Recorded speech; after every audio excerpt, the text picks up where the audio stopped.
অভিশপ্ত শয়তান থেকে মহান আল্লাহর নিকট আশ্রয় চাই।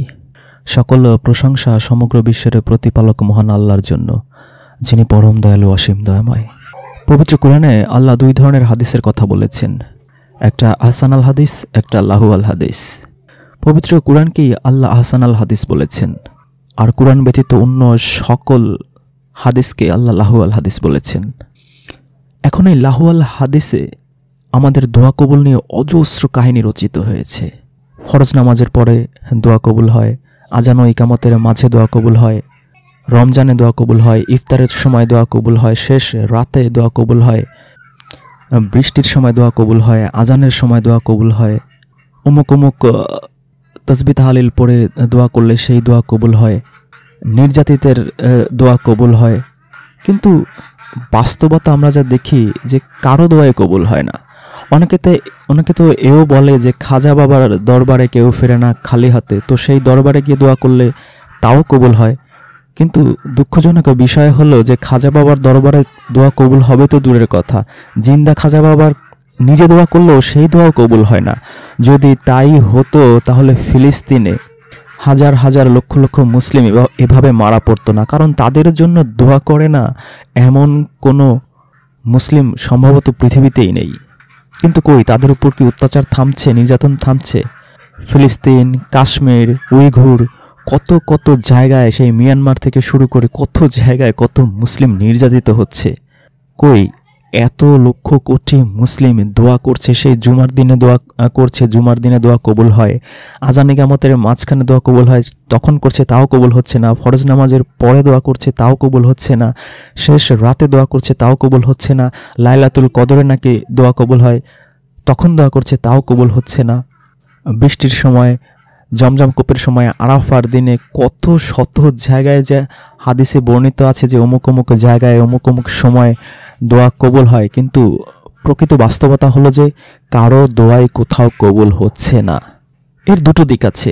এক হচ্ছে এই সমস্ত হাদিসের কারণে আস্তে আস্তে মানুষের আল্লাহর প্রতি ভরসা উঠে যায়। যারা একটু বুদ্ধিমান তারা দেখে যে এত দোয়া করছে মানুষ, আলেম ওলামা, পীর বুজুর্গ, কত শেখ মাশায়েখ, কিন্তু কই কারো প্রতি অত্যাচার নির্যাতন থামছে না। আল্লাহ তো মুসলিমদের এই অবস্থার উন্নতি করছে না, বা আমার ব্যক্তিগত এই জিনিস আমি আল্লাহর কাছে চেয়েছি তাও তো পাচ্ছি না। তার মানে আল্লাহ জিনিসটাই যে নাস্তিকরা বলে যে আল্লাহ জিনিসটা আসলে ম্যানমেড, এটাই আসলে সত্য। যদি আল্লাহ থাকতো তাহলে এত হাজার লক্ষ মানুষের দোয়া কেন আল্লাহ কবুল করছে না? কেন ফিলিস্তিনে, কাশ্মীর, উইঘুর, মিয়ানমারের মুসলিমরা নির্যাতনের হাত থেকে বাঁচছে না? তাদের জন্য তো কত হাজার লক্ষ কোটি মানুষ দোয়া করছে। মানুষ এভাবে আস্তে আস্তে আল্লাহর প্রতি তার ভরসা উঠে যায়, এবং এমনও হয় যে মানুষ নাস্তিক হয়ে যায়। সমস্যাটা কোথায় আসলে? সমস্যাটা হচ্ছে এই লাহু আল হাদিসের উপর আমাদের ডিপেন্ডেন্সি, এবং এই লাহু আল হাদিসগুলো যে ভ্রান্ত এবং ম্যানমেড, এই বাস্তবতাটাই চোখে আঙুল দিয়ে আমাদের দেখিয়ে দেয় যে এগুলো সব মানুষ রচিত, এগুলো আল্লাহ রচিত না। আল্লাহ কোথাও বলেননি যে ফরজ নামাজের পরে দোয়া করলে আমি কবুল করব, আজান ও ইকামতের সময় দোয়া করলে আমি কবুল করব, বৃষ্টির সময় দোয়া করলে আমি কবুল করব, আরাফার দিনে দোয়া করলে আমি কবুল করব, জিলহজ মাসের প্রথম 10 দিন দোয়া করলে আমি সেই দোয়া কবুল করব, ইফতারের সময় দোয়া করলে আমি সেই দোয়া কবুল করব, শেষ রাতে দোয়া করলে সেই দোয়া আমি কবুল করব। কোথাও বলেননি। এগুলো সবই লাহু আল হাদিসের কিতাবে লেখা আছে। এই জিনিসটা যারা ধরতে পারে, যারা বুদ্ধিমান, যারা মুত্তাকি, তারা লাহু আল হাদিস থেকে সরে এসে আহসান আল হাদিসের দিকে চলে আসে। আর যারা বুদ্ধিমান না, যারা মোল্লাদের খপ্পরে পড়ে আছে, তারা হা হুতাশের জীবন কাটায়, সারাটা জীবন তার হা হুতাশের মধ্যে থাকে, এবং যত সে ইবাদত করে আল্লাহর, সে কখনো মনের মধ্যে সেই শক্তি, সেই সাহস, সেই ভরসা কখনোই পায় না। মনের কোনো না কোনো স্থানে, কোনো না কোনো কোণায় তার মনের মধ্যে এতটুকু উকি দেয় যে আল্লাহ কি সত্যি আছে। কত সময়, কত বিপদে আপদে, কত ভাবে, কত পদ্ধতিতে সেই হাদিস অনুযায়ী অমুক অমুক সময় যা যা বলেছে একেবারে পাই টু পাই হিসাব করে করে যেভাবে বলেছে, সেই অমুক অমুক নামাজ পড়ে, অমুক অমুক দুরূদ শরীফ পড়ে, অমুক অমুক দোয়া পড়ে, অমুকভাবে কেঁদে কেটে মিনতি করে, কাকুতি মিনতি হাজারি করেও করেছি, তাও তো দোয়া কবুল হয়নি। তারপর সে তার সারাটা জীবন এইভাবে আল্লাহর প্রতি দ্বিধা দ্বন্দ্বে থেকেই তার জীবনটা কাটিয়ে দেয়। কাউকে ভয়তে বলতেও পারে না। যদি কারোর সাথে শেয়ার করে, বিষয়গুলো হয়তো সে তাকে নাস্তিক ভাবতে পারে, বা হয়তো ভাবতে পারে যে এর মুসলমানিত্বের সমস্যা আছে, মুমিনগিরিতে সমস্যা আছে। এই ভয়তে সে কারোর সাথে শেয়ারও করতে পারে না। এখন এগুলো কি আমি বানিয়ে বলছি? এগুলো আমি মোটেই বানিয়ে বলছি না। এগুলো লাহুয়াল হাদিসের পাতায় পাতায় আপনি খুঁজে পাবেন। আপনি তিরমিজি শরীফের 196 নম্বর হাদিসে গেলে আপনি দেখবেন হজরত আনাস রাদিয়াল্লাহু হতে বর্ণিত, হজরত মুহাম্মদ সাল্লাল্লাহু আলাইহি ওয়াসাল্লাম বলেন, আজান ও ইকামতের মধ্যবর্তী সময়ের দোয়া ফিরিয়ে দেয়া হয় না। রাতের শেষ তৃতীয়াংশে, মুসলিম শরীফের 1263 নম্বর হাদিসে আছে, প্রত্যেক আবু হুরায়রা থেকে বর্ণিত, প্রত্যেক দিনের রাতের শেষ তৃতীয়াংশে আল্লাহ সবচেয়ে নিচের আসমানে নেমে আসেন এবং বলেন, কে আমাকে ডাকছো, আমি তোমার ডাকে সাড়া দেব। কে আমার কাছে চাইছো, আমি তাকে তা দেব। কে আছো আমার কাছে চাইছো, আমি তাকে তা দেব। কে আছো আমার কাছে ক্ষমা প্রার্থনাকারী, আমি তোমাকে ক্ষমা করে দেব। এই শেষ রাত নিয়ে আমি লাইলাতুল কদরের ভিডিওতে আলোচনা করেছি। এটা পুরোপুরি ম্যানমেড, কারণ আল্লাহ কুরআনে অজস্র আয়াতে বলেছেন তিনি আরশের সমাসীন। সেখানে প্রতি রাত্রে আল্লাহকে টেনে হিঁচড়ে প্রথম আসমানে নামিয়ে আনা হচ্ছে। এমন ভাব যে আল্লাহ আরশে, সেখান থেকে আমাদের কথা শোনেন না, আমাদের ডাক শোনেন না, তাকে নিচে আনতে হয়। আর সায়েন্টিফিকভাবেও এই হাদিসটা যায় না, কারণ আমরা জানি যে পৃথিবী স্থির নয় এবং শেষ রাত এক সময় সারা পৃথিবীতে হয় না। পৃথিবীতে সব সময় 24 ঘন্টায় কোনো না কোনো স্থানে শেষ রাত, কোথাও সকাল, কোথাও দুপুর।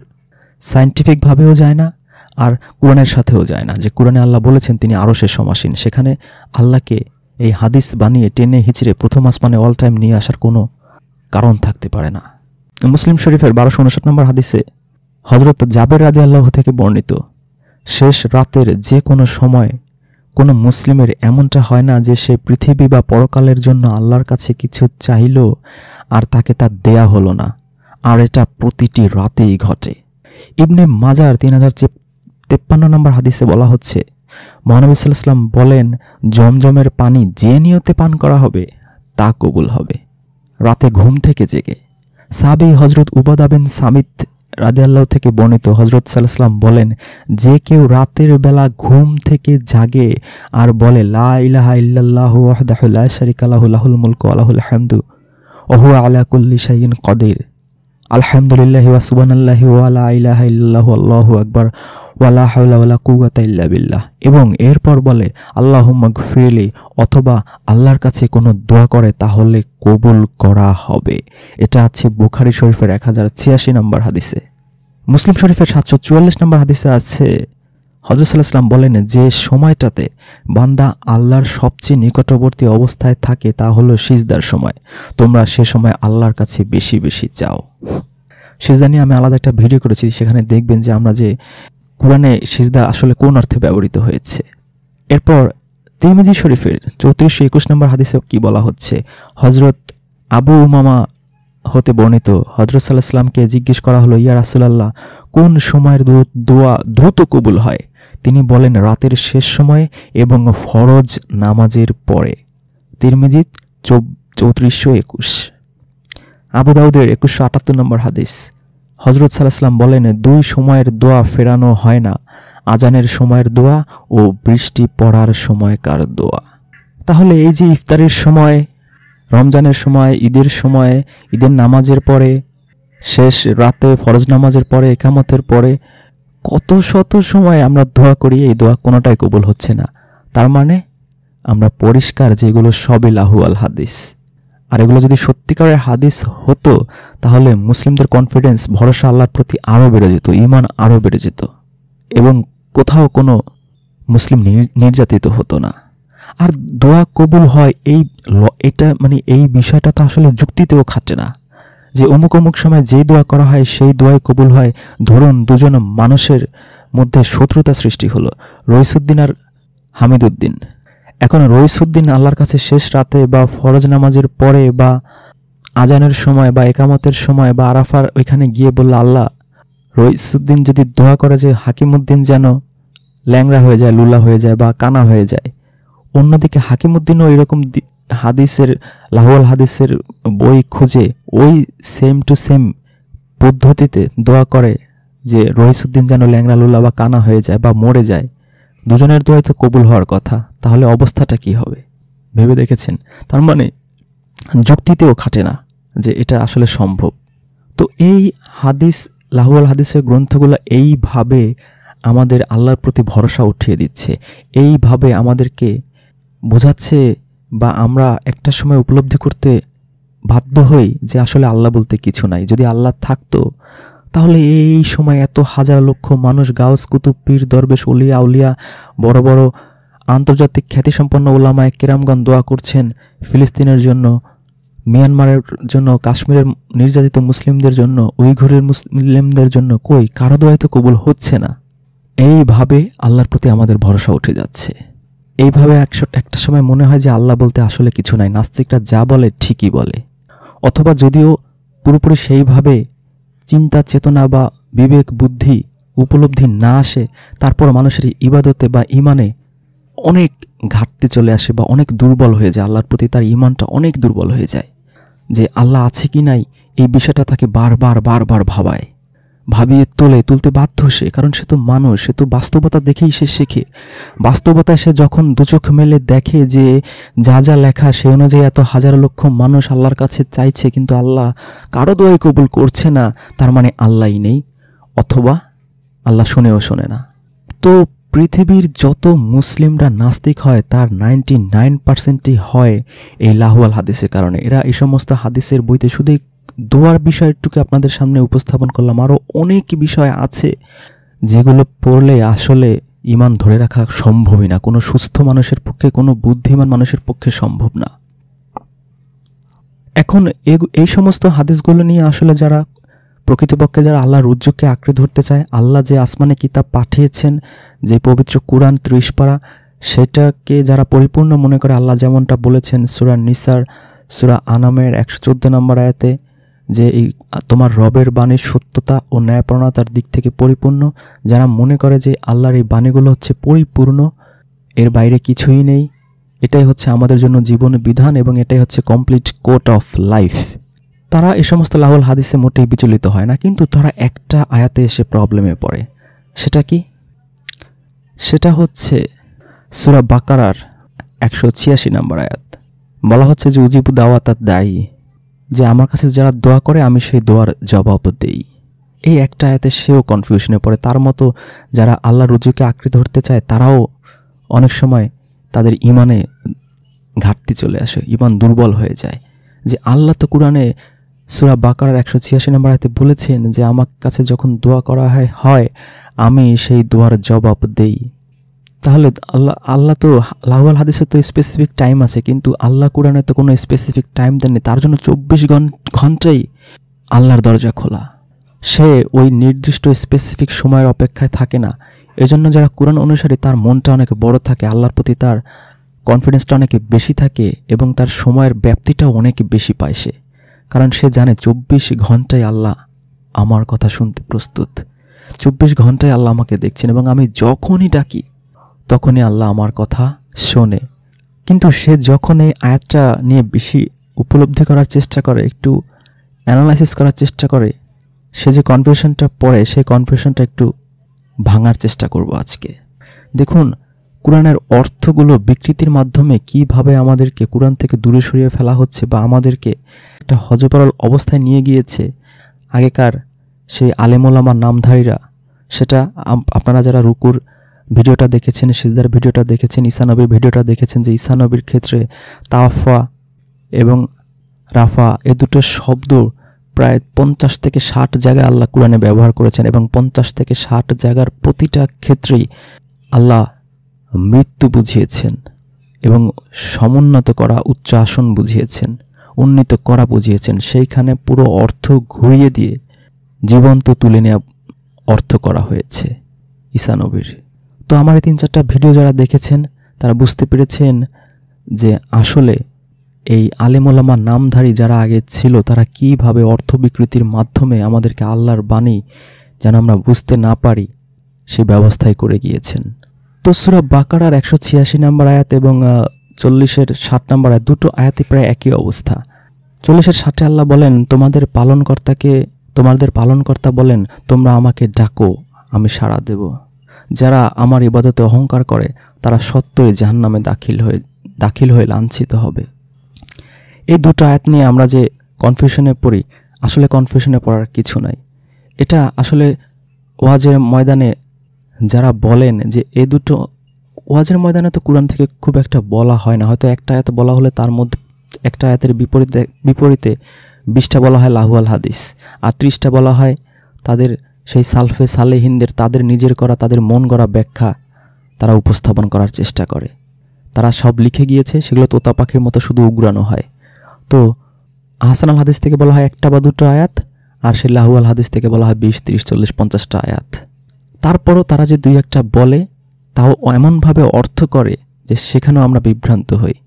তারা এই সূরা বাকারার 186 এবং 40-এর 60 দুটো আয়াতেই অর্থ করে এমনভাবে যে আল্লাহ বলেছেন যে তোমরা আমাকে ডাকো, আমি তোমাদের সেই ডাক, তোমরা আমার কাছে দোয়া করো, আমি তোমাদের সেই দোয়া কবুল করব। কিন্তু বাস্তবে কি আল্লাহ এই ধরনের কথা বলেছেন? আল্লাহ কিন্তু এই দুটো আয়াতে কবুল করা অর্থে বলেননি। তার প্রমাণ আপনি পাবেন যে আল্লাহ কবুলের আরবিটা জানেন।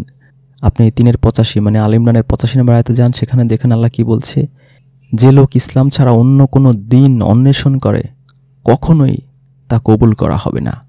9-104 যান, তারা কি জানে না যে আল্লাহ তার বান্দাদের থেকে তওবা কবুল করেন আর দান গ্রহণ করেন, আর নিশ্চয়ই আল্লাহ তওবা কবুলকারী।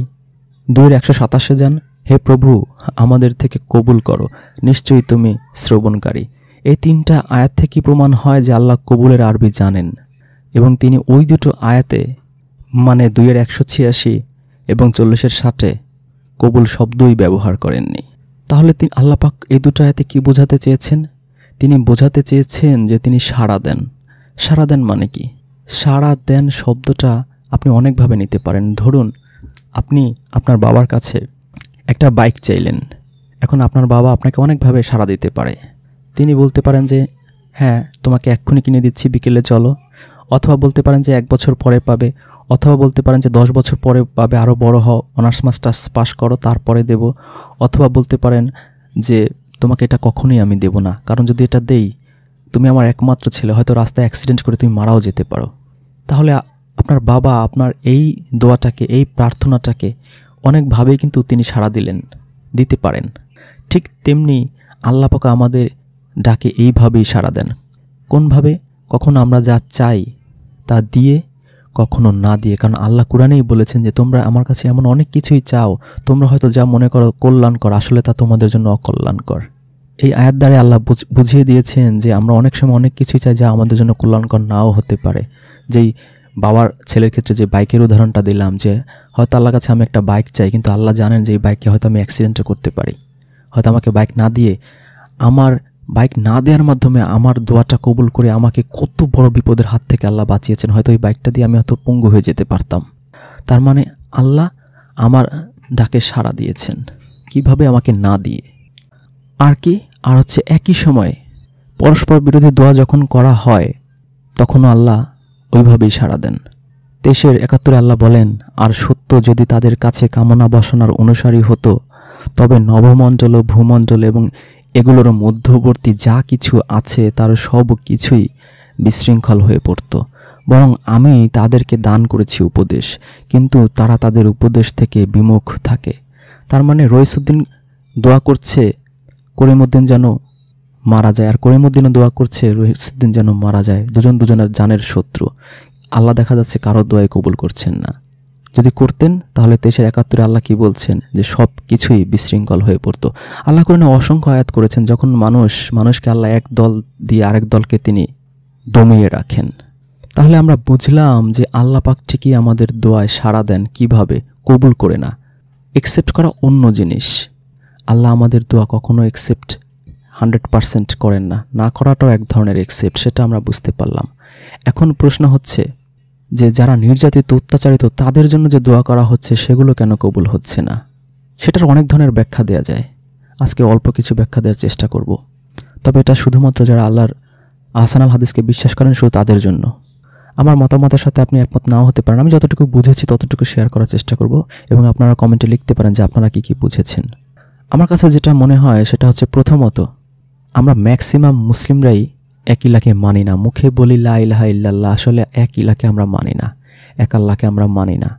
আমরা আল্লাহর সাথে নবীদের শরিক করি, রাসূলদের শরিক করি, পীর বাবা গাউস বাবা তাদের শরিক করি, ইজমা শরিক করি। কিয়াস আমি আমার ইজমা শিরকের চোরাবালি, সেই ভিডিওটা দেখলে আপনি বুঝতে পারবেন যে আমরা কীভাবে আল্লাহর বিধানের সাথে কত শরিক সৃষ্টি করে ফেলেছি। একে হচ্ছে আমরা মুশরিক হয়ে গেছি। আমরা 99%ই বর্তমানে মুশরিক পৃথিবীর। যারা মুসলিম তারা মুশরিক, এবং আল্লাহ তো অসংখ্য আয়াতে কোরআনে বলেছেন যে অসংখ্য মানুষই, অধিকাংশরাই ঈমান আনবে না, আর যারা ঈমান আনবে তারাও অধিকাংশই মুশরিকই হবে। তো আমরা 99%ই মুশরিক। তো মুশরিকের দোয়া কেন আল্লাহ কবুল করবে? এটা হচ্ছে প্রথম আমার পয়েন্ট, যে আমরা 99% মুশরিক, এজন্য আমাদের দোয়া কবুল হচ্ছে না। আর 2 নাম্বার হচ্ছে, একজনের প্রতি অত্যাচার আরও 10 জনের ঈমান বাড়াতে পারে বা 10 জনকে আল্লাহর দিকে ফিরিয়ে আনতে পারে। ধরুন আপনার এলাকায় আপনার চাচাতো বোন বা চাচাতো ভাই, সে হঠাৎ প্রচণ্ড অসুস্থ হয়ে মৃত্যু পথযাত্রী হয়ে গেল। সে একসময় অনেক ধনী ছিল, অনেক বিত্তশালী ছিল। তখন তাকে দেখতে তার আত্মীয় স্বজন আসলো 100, প্রতিবেশী আসলো 100, আরও অন্যান্য দূর দূরান্তের মানুষ আসলো 100, 300 মানুষ এসে দেখলো একসময়কার দুর্দণ্ড প্রতাপশালী মানুষ সে এইভাবে শয্যাশায়ী মৃত্যু পথযাত্রী, তার এত অর্থ সম্পদ তার কী কাজে লাগলো? আল্লাহ তো আমাকেও যখন তখন এরকম একটা অবস্থা নিয়ে আসতে পারে। তখন এই 300 মানুষের ঈমান তাজা হয়ে গেল আল্লাহর প্রতি, যে আমরা যে আমাদের অর্থ সম্পদ নিয়ে এত মগ্ন আছি, আমরা যে আমাদের জ্ঞান বিদ্যা বুদ্ধি শারীরিক সৌন্দর্য দিয়ে এত অহংকারে ডুবে আছি, এই এই এই ভদ্রলোকের মতো তো আমাদেরও অবস্থা হতে পারে। আল্লাহ যে আমাদের ভালো রেখেছে, আল্লাহর কাছে তাই লাখ লাখ শুকরিয়া। তখন আল্লাহর প্রতি তাদের শুকরিয়া চলে আসতে পারে, আল্লাহর প্রতি তাদের সেই ঈমানটা আরও বেড়ে যায়। ওই একটা মানুষকে অত্যাচারে রেখে আরও 300টা মানুষ, একটা মানুষকে কষ্টের মধ্যে রেখে আরও 300টা মানুষকে আল্লাহর প্রতি, আল্লাহর নিয়ামতের প্রতি শুকরিয়া আবদ্ধ করে ফেলতে পারেন আল্লাহ। এইভাবে একজনকে দিয়ে আল্লাহ 300 জনের ঈমানের পরিবর্তনের হয়তো পরীক্ষা আল্লাহ করেন। এটা হচ্ছে আমার দ্বিতীয় যুক্তি, যে আল্লাহ ওই ফিলিস্তিনে, ওই অমুক জায়গায় তমুক জায়গায় এইভাবে নির্যাতিত রেখে বাকি সমগ্র মুসলিম বিশ্বকে আল্লাহ বা সমগ্র পৃথিবীর মানুষকে দেখাতে চাচ্ছেন, দেখো তোমরা কত ভালো আছো, অমুক জায়গার মানুষ কত অত্যাচার নির্যাতনে আছে, খেয়ে না খেয়ে আছে, শান্তিতে ঘরে থাকতে পারছে না, ঘুমোতে পারছে না, ছোট ছোট বাচ্চারা, কি অবস্থা তাদের, তোমরা কত ভালো আছো, তোমরা কেন তোমরা যে অবস্থায় আছো, তোমরা হয়তো ভালো, আজকে ভালো মাংস জোটেনি, ভালো মাছ জোটেনি, তাই তোমরা আল্লাহর প্রতি করছো যে খেতে পারছি না, দেখো ওরা একেবারে না খেয়ে গাছের পাতা খেয়ে আছে, তাদের চেয়ে তো ভালো আছে, এতটুকু নিয়ে অন্তত শুকরিয়া আদায় করো। তোমাদের দেশে তো আর ওইভাবে যুদ্ধ চলছে না, তাই নিয়ে অন্তত শুকরিয়া আদায় করো। এইভাবে আল্লাহ সারা পৃথিবীর মানুষকে শুকরিয়ায় আবদ্ধ করতে পারেন। আরেকটা কি, 3 নাম্বার যে যুক্তি আমার, সেটা হচ্ছে যে আসলে যারা মুমিন, যারা মুত্তাকি, তাদের কাছে ইন্না লিল্লাহি ওয়া ইন্না ইলাইহি রাজিউন, তারা সবসময় মনে করবে যে পৃথিবীটা কী জন্য? পৃথিবী তো আমার শান্তির জায়গা না, আমার থাকারও জায়গা না। এখানে আমি ভালো থাকি বা খারাপ থাকি এটা নিয়ে আমি মোটেই বিচলিত না। আল্লাহ আমাকে পাঠিয়েছেন, আবার ইন্না লিল্লাহি ওয়া ইন্না ইলাইহি রাজিউন, আবার আমি তার কাছেই, নিশ্চয়ই আমি তার কাছ থেকে এসেছি, আবার তার কাছেই চলে যাব। তো আমি তার কাছে যত দ্রুত চলে গেলাম, তত অল্প পাপ করলাম, তাড়াতাড়ি তার কাছে চলে গেলাম। আমার এটা নিয়ে আমার কোনো আফসোস নাই, কোনো দুঃখ নাই। তবে যতটুকু সময় আমি পৃথিবীতে আছি, ততটুকু অল্প সময় আমি আল্লাহর নিয়ামতের শুকরিয়া আদায় করে থাকবো, ততটুকু সময় আমি এক ইলাতে ভরসা করে থাকবো, ততটুকু সময় আমি আমার ঈমান, আমার ঈমানত্ব, আমার মুমিনত্ব, আমার মুত্তাকিত্ব, আমি যে মুত্তাকি সেটা প্রমাণ করি আমি যাব। আমি আল্লাহ 20 বছর বাঁচিয়ে রাখুক, ততটুকু সময় আমার জন্য যথেষ্ট, আমি যে সত্যিকারের মুমিন সেটা প্রমাণ করার জন্য। তো অল্প সময় বাঁচিয়ে রেখে অল্প সময় উঠে নিলে তা একজন মুমিন, যে তার তো আফসোস থাকার কথা না, তার তো 200 বছর বাঁচার দরকার নেই। আল্লাহ যদি তাকে 20 বছর বাঁচায় তাতেই সে সন্তুষ্ট থাকবে। আল্লাহ যদি তাকে গাছের পাতা খাওয়ায় তাতেই সে সন্তুষ্ট থাকবে। আমার 4 নাম্বার যুক্তি হচ্ছে যে মুসলিমদেরকে যে আল্লাহ বারবার সাবধান করেছেন, তোমরা আল্লাহর রজ্জুকে শক্তভাবে আঁকড়ে ধরো, পরস্পর বিচ্ছিন্ন হয়েও না। যে মুসলিমদেরকে আল্লাহ বারবার বলেছেন যে তোমরা আল্লাহর রজ্জুকে শক্তভাবে আঁকড়ে ধরো, পরস্পর বিচ্ছিন্ন হয়েও না।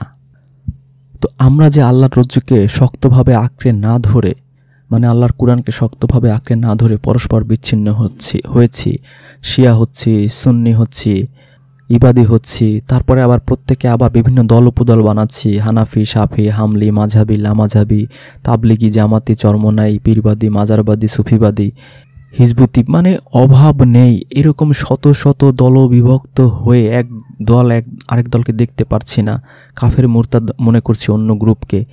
এইভাবে শতদা বিভক্ত হয়ে আমরা নিজেরাই ঝগড়া বিবাদে লিপ্ত।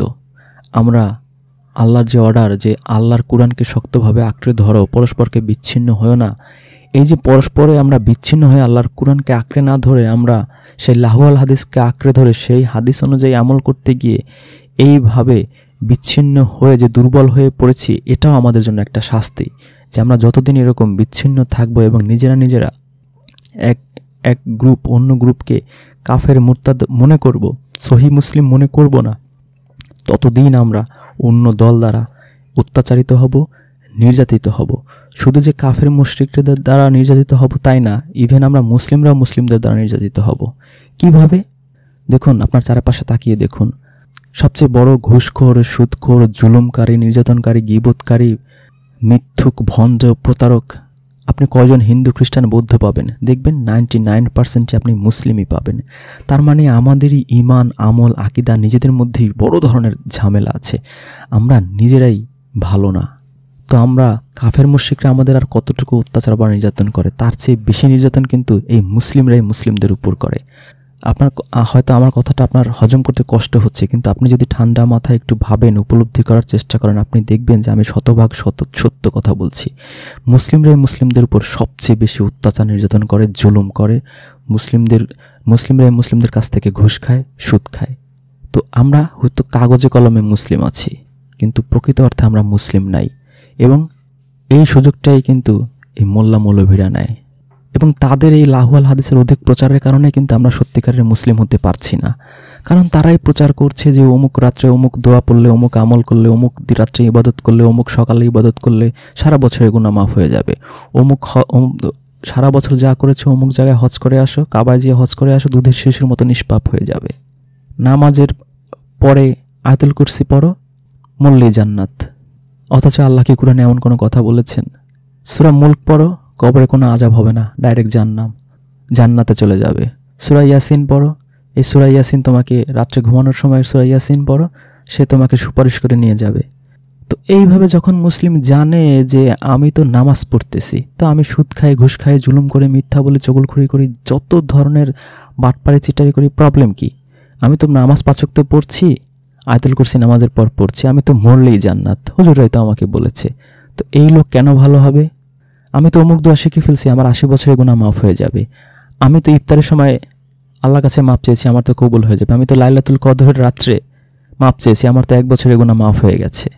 আমি তো অমুক চিল্লায় যেয়ে বা ইস্তেমায় গিয়ে হুজুরের সাথে দোয়া করেছি, আমার তো এত 1000 বছরের ইবাদতের সমান হয়ে গিয়েছে। তাহলে মুসলিমরা কেন ভালো হবে? মুসলিমরা এই লাহুয়াল হাদিসের আধিক্যের কারণে তারা ভালো হচ্ছে না, তাদেরকে ভালো হতে দিচ্ছে না এই মোল্লা মৌলভীরা, এই লাহুয়াল হাদিস প্রচার করে। অথচ কোরআনে আল্লাহ এমন কোনো ওয়াদাই করেননি। কোরআনে আল্লাহ সূরা আরাফে বলেছেন 8-9 নম্বর আয়াতে যে সেদিন যাদের পাপের পাল্লা ভারী হবে তারা জাহান্নামী, যারা নেকির পাল্লা ভারী হবে সে জান্নাতি। প্রত্যেকের অনু পরিমাণ হিসাব কিন্তু সেদিন আল্লাহ নেবে। আর গুনাহ এইভাবে কখনোই মাফ হবে না। অমুক সময়, অমুক রাত্রে, অমুক বিকেলে দোয়া করলেই বা অমুক হজ করলে দুধের শিশুর মতো নিষ্পাপ, এরকম কখনোই হবে না। একমাত্র মুত্তাকি হলে আল্লাহ গুনাহ মাফ করার ঘোষণা দিয়েছেন। আপনি আমার মুত্তাকি ভিডিওটা দেখলে হয়তো বুঝতে পারবেন যে মুত্তাকি কীভাবে হতে পারবেন। এছাড়া ওরকম দোয়া দুরুদ পড়ে অমুক হজ করে দুধের মতো নিষ্পাপ হওয়ার কোনো সুযোগ নাই। এজন্য আমাদের বেশি বেশি কোরআন প্রচার করা উচিত। আল্লাহর রজ্জু, আল্লাহর ঐশী বাণী, আসমানি কিতাব অনুযায়ী আমাদের জীবন গঠন করা উচিত। এবং সমগ্র মুসলিম বিশ্ব যদি এই আসমানি কিতাব অনুযায়ী চলতো তাহলে এই পৃথিবীটাই জান্নাত হয়ে যেত। দুঃখ, কষ্ট, নির্যাতনে, জুলুমের শিকার হয়ে মানুষকে আর চাইতে হতো না যে আল্লাহ মৃত্যু দাও, আমি দুনিয়ার এই অশান্তির জীবন, এই নরকের জীবন আর সহ্য করতে পারছি না। মানুষ তখন দুনিয়াটাকেই তখন জান্নাতের মতো ফিল নিতে পারত দুনিয়া থেকেই। আল্লাহ পাক আমাদেরকে আহসানাল হাদিস আঁকড়ে ধরার এবং মুত্তাকি হওয়ার তৌফিক দান করুক। আলহামদুলিল্লাহি রাব্বিল আলামিন।